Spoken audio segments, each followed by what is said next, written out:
Hey everyone, I'm back, and today we're going to be talking about Climax, and this movie is directed by Gaspar Noé, and this is the first movie that I've seen from him, and this movie was on my watch list for a long time, and I finally got to see it, and it's currently on Max, in case you were wondering where I saw it, and I thought this movie was pretty great. I really loved how this movie was made, and I think it's very well shot, and that's one of the biggest reasons why I love this movie. Just the cinematography is like mind blowing. I love how this movie looks, and there's so many long takes in this movie, and they add so much to the experience. And the entire film isn't presented in one long take, but there are plenty of scenes that are just done in one take and have like no cuts, or at least no obvious cuts to me. And I do want to make this clear. It's not me being impressed that there are long takes in the film that I really like. It's like, oh, it has a long take and it stands out. But if a movie has a long take in it that's not really all that great, then you'll probably notice it and be like, oh, okay, I haven't noticed a cut in a while, but it's all going on. And even though I'm not like in love with how it's being presented necessarily, it doesn't really feel like there's much of a point to it.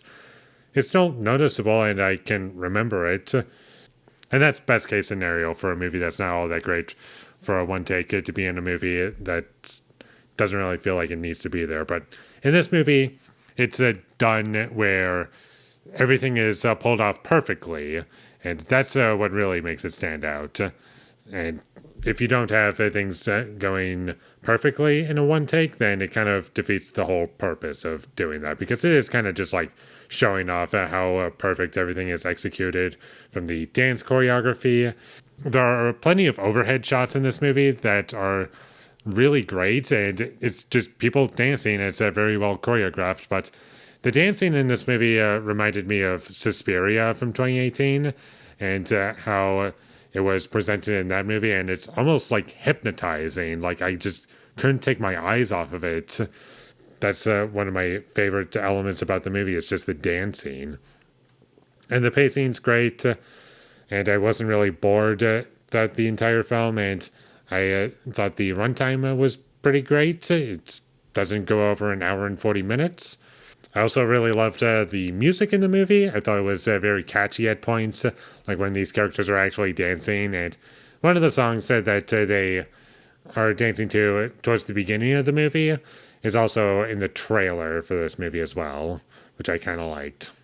And I also kind of like how these characters are set up, and eventually you realize what their motives are, and they're properly developed, and basically they're just bad mouthing each other behind each other's backs, which I do kind of like because it kind of sets the stage as to like, oh, who did what. And the way I'm kind of talking about it, it kind of sounds like it's a murder mystery, but it's not.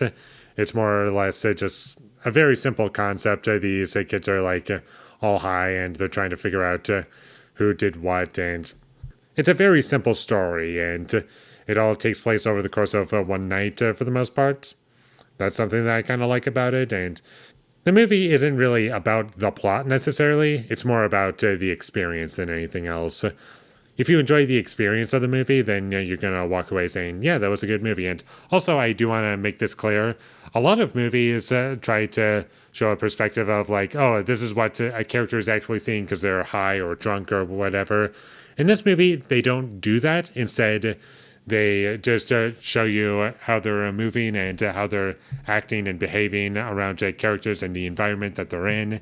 And I do feel as though that just adds so much. Like, you're kind of seeing what they're experiencing, but not actually seeing what they're seeing or hearing or experiencing for themselves. You're just watching them react to everything. You're kind of just like the sober person in the room, just watching all of this chaos unfold. And also, the cinematography also communicates how chaotic the film is. And the movie does get progressively more crazy as it goes along. So that's another thing you should keep in mind. And my only issue with this movie as a whole would be that I'm not really attached to any of the characters, and there isn't really a main character in this movie either. So going into this movie, I had somewhat of an idea of what this movie was going to be about, and I got it, and I thought it was a pretty great experience, but at the same time, there was like no characters that I cared for. But at the same time, it kind of adds to the idea of like, yeah, all of these characters are just unlikable, selfish human beings, or are just, you could say just any number of things about them that are just bad. And one of those characters would be classified as that to a certain extent. And I also want to make this clear this was an A24 film. I usually like movies that they distribute, and I thought this one was great. And I really loved this movie overall, so check this movie out whenever you get the chance, if this sounds interesting to you, because if these things don't sound interesting to you, then I would say pass. But if you like this kind of stuff that I just described, then check this movie out. And with all that being said, I'm going to give Climax an 8 out of 10.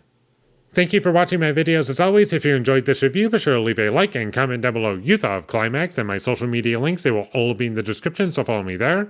And last but not least, subscribe to be a part of Foley Nation, and I'll see you when I get my next review up, and that is going to be for Hot Shots. So look forward to that, but until I get that up, thank you for watching and have a great day.